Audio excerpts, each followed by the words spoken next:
Wilson Alexander of The Advocate is joining us. It's not like we don't have a lot to talk about as he broke the news yesterday between Brian Kelly and LSU and everything that's going on. And we're going to bring Wilson here to tell us everything that's going on.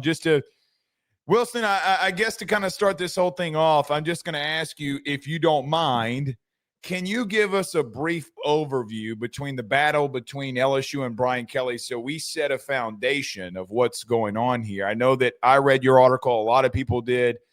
Just in case for us and you and I to set a foundation. Brian Kelly fired. He wants his money. LSU saying they have cause for the termination to reduce it. But tell everybody what's going on between Brian Kelly and LSU right now. The day that Kelly was fired, and let's, for our purposes, use the word fire, even though that's maybe kind of being disputed now. LSU extended him two settlement offers, $25 million and $30 million.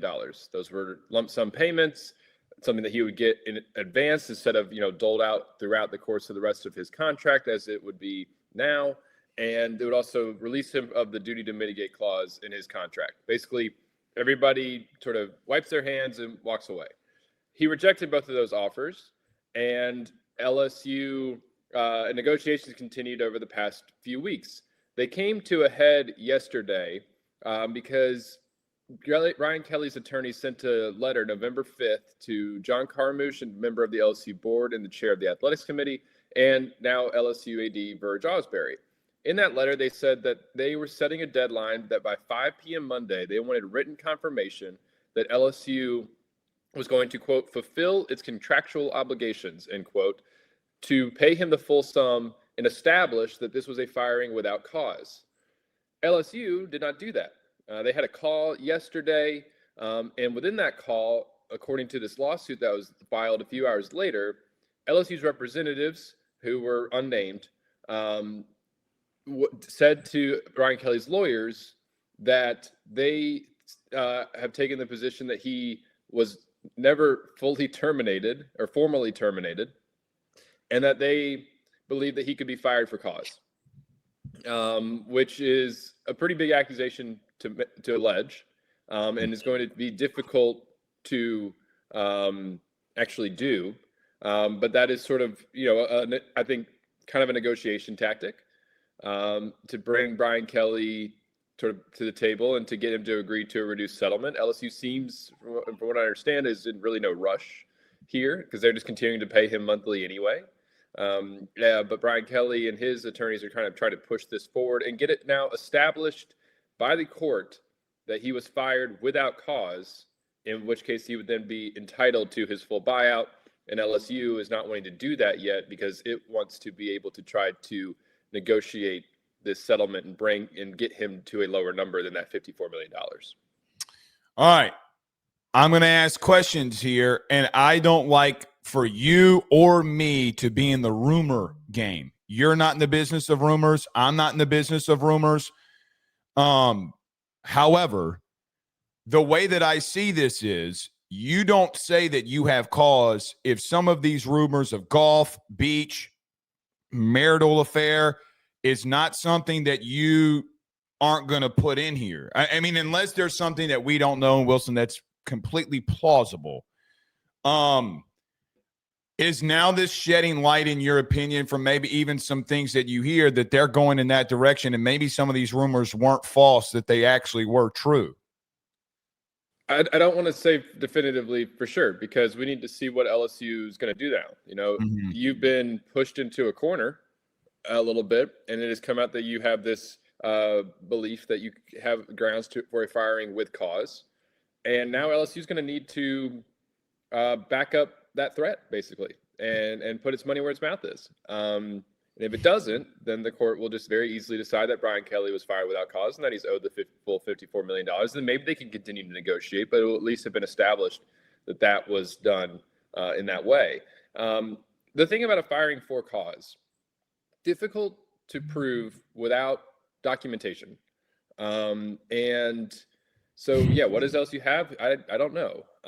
It's also usually it's a behavioral issue of some kind, and it's usually off field. It's NCAA recruiting violations or rule violations, as in the case of when LSU fired Will Wade for cause. It's morality. There's a morality thing that's kind of vague. There's committing crimes and stuff like that. But it's not. But what LSU has portrayed up until now, in its sort of limited press releases, is that this was a team performance type of thing, and that's what Brian Kelly's attorneys said multiple times in the lawsuit, that LSU has never, to this point, done anything to show that Brian Kelly could be fired for cause. And so they're going to have to show that evidence at some point if they're going to be able to establish it. Do you think that the first thought that I have here, and I'm going to get to your article in just a moment and some of the things that you said, but it seems like to me that they're trying to, like you said a little bit earlier, bluff in some ways to reduce this. But is LSU bluffing without a smoking gun? And I think that is going to be the question of, like, hey, this just went to court, and this might, and there's a thing called discovery. Like, newsflash, for anybody that doesn't know the legal term of discovery, all hands come on deck. You find out everything that you have. And Wilson, I bring the marital affair into it because of the situation where he filed for divorce. They didn't file for divorce. Like, all of this coming in. But my question would be, could Brian Kelly establish, well, this went on before you fired me, and then it happened on the field, and then you fired me for it. So you didn't have a problem with all the things I was doing until we started losing football games. Yeah, that's probably what they will try to do and say. Yeah, exactly. LSU would need something a lot more salacious, frankly, I guess is the right word, in order to be able to say that he could be fired for cause. I just think of the whole Ed situation. You had stuff on social media, and even then he got a reduced buyout, but I don't know. In your article, which I suggest everyone go to NOLA.com, The Advocate, and read what you wrote yesterday, I want to bring up something that you said in the article, is that it was established by LSU, and I quote you here, Woodward did not have the authority to terminate Coach Kelly and or make settlement offers. Huh? Now, I get what you're saying. I fully comprehend what's being wrote here. Do what? So then who did? Now, the way that I take this is, and please correct me if I'm wrong, there was a situation between Kelly and Scott Woodward where he terminated Brian Kelly and didn't have board approval. We know now from Jeff Landry opening his mouth saying that I summoned Board of Supervisors members to the governor's mansion and we had discussions about this. If he did not have the authority, what it seems as if Scott fired BK, the board was like, hold on, what are you doing? The governor now gets involved because there wasn't a sitting president. Am I reading too much into that? And when you wrote that statement, like, what's going on there and Scott Woodward not having the authority to terminate? What's up with that? Yeah, that is one of the things within this lawsuit. So that's directly from the lawsuit. Okay. Filed last night. Is that Kelly's attorneys are saying that LSU has taken the position and expressed that they believe that Scott Woodward did not have the authority, and as you said, and or to make the firing or present those settlement offers, which is very confusing because he was the sitting AD at the time of Kelly's dismissal. And then that gets into now he is no longer there. And the people who are representing LSU, some of them may be saying, again, the lawsuit didn't state who exactly was on the call from LSU's side, who were LSU's representatives. We can have a good idea of it, right? Like who is sort of leading the way right now for LSU. Obviously it's Verge Ausberry, John Carmouche, a member of the LSU board, is involved in this. He was addressed, that letter that I referenced, that was addressed to him and Verge. But basically now, well, he did this and he's no longer here. And I think they're trying to say that he never had the authority to do that. And so that they're trying to now maybe come at it from their own, what's the right way to phrase it? from their own perspective, now that Woodward is gone. And so that, again, though, is very confusing. And Kelly's representatives within the lawsuit disagreed with three main points that they say LSU made during the call. That Kelly has not been formally terminated. They say that he has. That Woodward acted without authority. They say that he did. And that there were, quote, any grounds for termination with cause. And so now Kelly is trying to establish in the court, because LSU did not give that written confirmation yesterday, that he was fired without cause and is owed this full $54 million. Opinion. What do you think? I think that it is going to be extremely difficult for LSU to establish that he was fired for cause and to establish that he has not formally been terminated. I know that some of their representatives are of the mind that, well, we haven't put anything really in writing yet, and so they could maybe go back and sort of retroactively do this. That, I just don't know how that's going to hold up. It feels like a lot of negotiation tactics are being used right now. And Kelly's representatives have now done it through the legal system. Up until this point, it was just, conversations taking place. And now there's things in writing, and now there's a lawsuit on the table. And LSU obviously wants Brian Kelly to agree to a reduced settlement. It made those two offers the day that he was fired. Kelly has not agreed to those, and so I think that they're trying to float this threat of a firing for cause to get him to come down to a lesser number. And Kelly's representatives are probably calling out their bluff. And now LSU is going to have to be able to back it up. You said earlier LSU's not worried about getting this settled soon.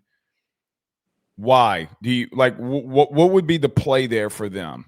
Is it, what is the play to not get this? Because look, again, I am speculating. I don't know. What it seems to me was Scott got mad. Situations happen. He fired him. Then he didn't fire him. Then he did fire him. I mean, because I was getting word that they told him, they told him to fire Sloan. They told him to fire this, and things got bad from what I understand inside the building. And then all hell broke loose.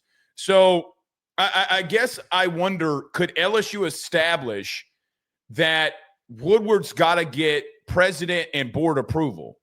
Because that would be the part where I sit here and say, okay, he is over the athletic department, but he does not sign the contract with Brian Kelly. The sitting LSU president does. You didn't have one, which then would go to the board of supervisors. And then I would ask, but they still terminated him, though. They still pushed him out the door. So I guess what's the play here to prolong this? What would be the motivation for prolonging it? I think from LSU's viewpoint, from what I've been told, people I've talked to, is that they are in no rush because they're just continuing to pay him his monthly salary. And so they're like, we're paying you anyway. What do we need to do speed this up for? And they're trying to figure out why Kelly is pushing to get this done sooner. And why maybe, they're trying to, I think, sort of sort through that. Is Brian Kelly trying to get another job of some kind? And could this be a hang up in that for him or something like that? If he's, whereas on the Kelly side of things, obviously they're trying to sort of put a lot of this whole for cause without cause thing to bed and really, again, establish, because that was the whole thing that going into yesterday. They wanted it established, written confirmation that LSU was going to abide by this contract and all that, and LSU's not willing to do that because they don't want to get stuck to that yet. And but that's to your point where things start to get really sort of confusing on the LSU side of things is, well, the LSU Board of Supervisors back in 2020, April 2022, approved Brian Kelly's full contract.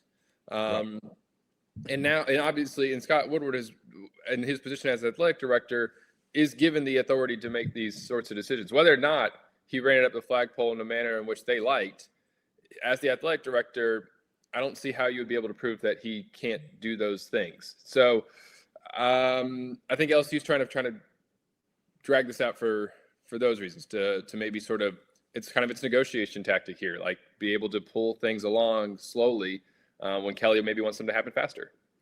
Do you think Scott Woodward knew he was going down with the ship and started trying to create chaos? I don't know. Okay. I don't know. Now I'm asking you a conspiracy theory question, and I probably shouldn't do that. But I mean, listen, sometimes good. Hey, you want to hear my conspiracity theory? It's kind of Please. unrelated to this. God, I love conspiracy theories. Hit me with it. It's not really related to this, but my tinfoil hat theory is that Jeff Landry is like involving himself in all these LSU decisions and turning over the leadership at LSU just so that he can get Mike the Tiger on the field. I mean, it's not a wrong take.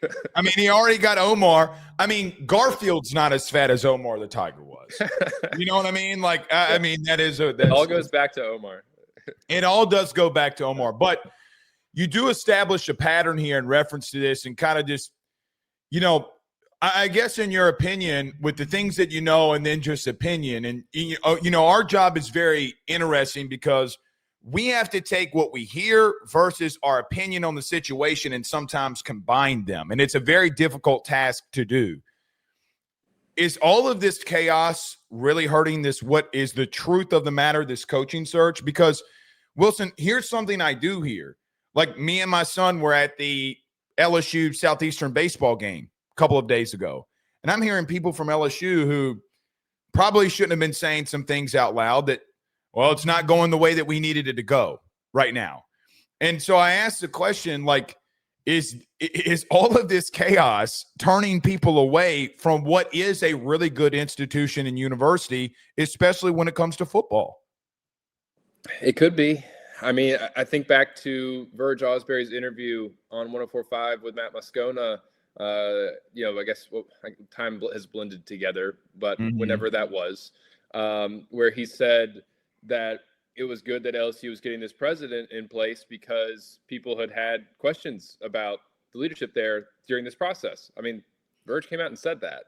And so, and I think that that's probably, from what I sort of understand, talking to other people in the college sports industry, you know, there's a lot of sort of skepticism over where things are at with LSU right now. There's this certain perception that this is really, really messy and chaotic. And as we all know, if you're a football coach, you want to know, who am I reporting to? Under what circumstances? What circumstances am I walking into? And LSU right now is probably having a hard time answering that and maybe convincing somebody that things are going to be calm. They don't have to be calm for you to be successful as a football coach, but you need to at least be able to get answers. And I think that LSU right now is having a hard time giving those, because just when everything seems to settle down for a second, it ratchets back up. And I don't know that the buyout stuff that's happened over the past 2 days here matters quite as much as, like, okay, who's my AD, who's my president, that kind of thing. But it just continues to stretch out this a very messy situation. Yeah, and I think of it from a coach's perspective and saying, hey, hold on. You just threw this man under the bus. Whether you're right, wrong, or indifferent, let's call it what it is. He didn't win football games, and now you're trying to fire him for calls for things that you say happened off the field. You know, and so that's the part where I'm like, yeah, if I go out and drink with my buddies during the spring or some people and I have a couple of drinks and a cocktail or two and I'm out eating and you say that, well, he was belligerent, but we got people saying that he was drinking, like, that's not – I mean, nobody wants to be a hermit crab. Maybe Bill Belichick does, but look what him and Jordan right now. I mean, all of this, to me, just like you said, it continues the circus. It continues the chaos. And you brought up Verge, and I want to bring this up too. I mean, the whole situation of his appointment was screwy. You know, like, they played the hokey pokey with he was, he wasn't, he was again. And then you didn't really put out a formal statement until you were pushed to put out a formal statement. And so I asked a simple question. Is Verge Ausberry going to be your AD in July when you get 6 new Board of Supervisors members that the governor gets to approve? And clearly he didn't like it because something happened behind the scenes. And then you have a situation where Piper, and I just found out she was who she was this week because I didn't know that she covered, and she asked just a simple question to Dr. Roos in reference to this whole situation. And then he backtracked and then he didn't backtrack within a 3-hour span. So Wilson, do we even really know if Verge Ausberry, I'm not saying Verge doesn't have a say. It's not what I'm about to ask you here. But does he? Because when it comes down to it, I mean, you have a sitting governor who's about to really have full control here come July the 1st. I mean, does he even really have a true say in this? I think that he in the search for the next head coach, yes, absolutely. I think that he was appointed to this because he has connections that run deep and are respected in coaching circles and in college administrative circles. I talked to Greg Sankey for a moment at the Alabama game and asked him about Verge. He's worked with Verge for years. And he said to me, Verge is LSU. And he, by the tone of his voice and everything, he said, thought it was a wise decision, and his hope was that it could keep things sort of now moving in a forward direction at LSU. Verge, though, the permanence of that, although LSU came out even after the whole sort of semantics debacle with Wade Roos, has sort of, I think, tried to put to bed that at least for now, he is the AD. But there is still going to be that question of permanence until he gets a new contract. Until he gets a contract that says in writing he is the athletic director and they start paying him like one, there's just going to be that sort of uncertainty because of the way that it was handled last week. I mean, LSU has not still to this point, I don't think, really put out the whole sort of formal announcement. There hasn't been the press release that Verge Ausberry is the athletic director. There's been emails that he has sent to the fan base and that kind of thing. But I mean, none of that has happened, which is strange, right? It's just not usually how they go about doing things. And so they've sort of at least quieted down the noise on that. But I still think there's going to be sort of this skepticism until he has that contract that officially makes him the athletic director. And I don't know when that's going to come exactly.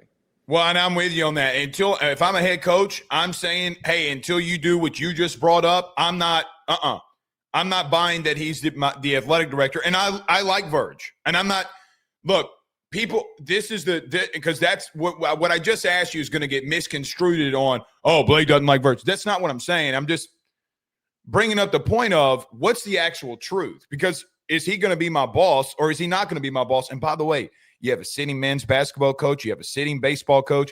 I'm sure they're all asking the question of what is. Last thing before I get you out of here. Have you ever heard of the attorney named Tom Mars? Yes. Did you read his Twitter post from your article?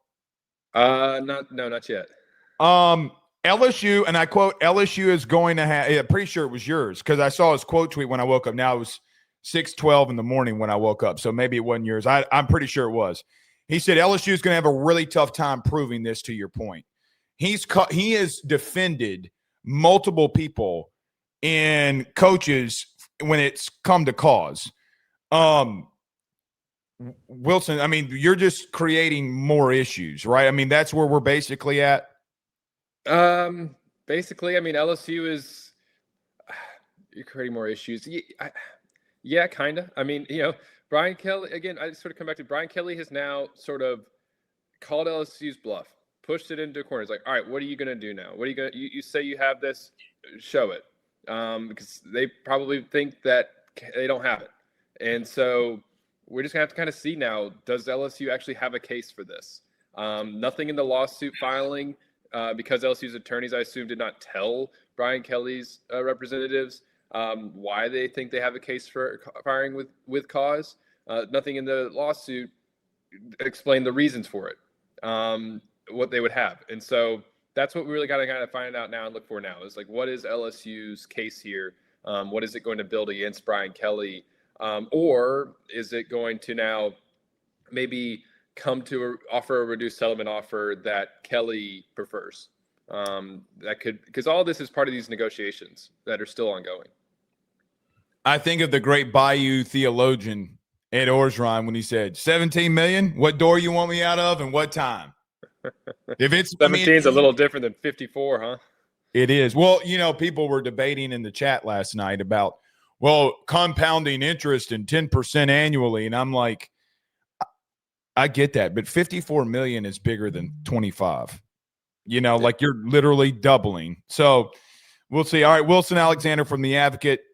I know they all know where to catch your stuff, but just in case, where can they see all of your great work? Which, by the way, I started off last night's show referencing your article, and I'm like, hey, if you don't think that this is about to get completely chaotic, then you didn't read the same article that I just wrote. But where can they find all your stuff, buddy? Well, I appreciate you doing that, Blake. Thank you for that. Theadvocate.com, NOLA.com, easiest place to do it. But then you can find my stuff directly through my Twitter account at WHAlexander_. And then I'd also encourage people to go to our YouTube page, LSU Tigers on NOLA. We've got a twice weekly podcast over there. We spent part of yesterday's show talking about all this too. So that's the best places. I know I constantly try to see the point of view of Koki Riley's AP vote. And that's it is my entertainment on Wednesday, Thursdays. I will just admit that. But it is really fun. And listen, sometimes Koki's not wrong. And he kept Notre Dame ranked really high early on when people didn't like it. He kept Alabama ahead of Florida State and people didn't like it. I guess he knew something. I question it sometimes too, but I won't question this. I want to stick up for Koki if I can for a second. Anybody who's seen it, yes, he puts a lot of work into this. It's not like some voters who might just be kind of mailing it in. No, Koki's it's thought out. You might just disagree with the final thought. That's fair. Yeah. I mean, and listen, it's so funny because Danny Cannell comes after him about Florida State, and then Florida State instantly loses to Virginia. And I'm like, oh, boy. Koki's a better human being than me. I would have roasted him for a month. But I'm very petty. But, yes, go to theadvocate.com, go to their YouTube channel. We'll see y'all soon. Thank you, Wilson. Thanks for having me, Blake.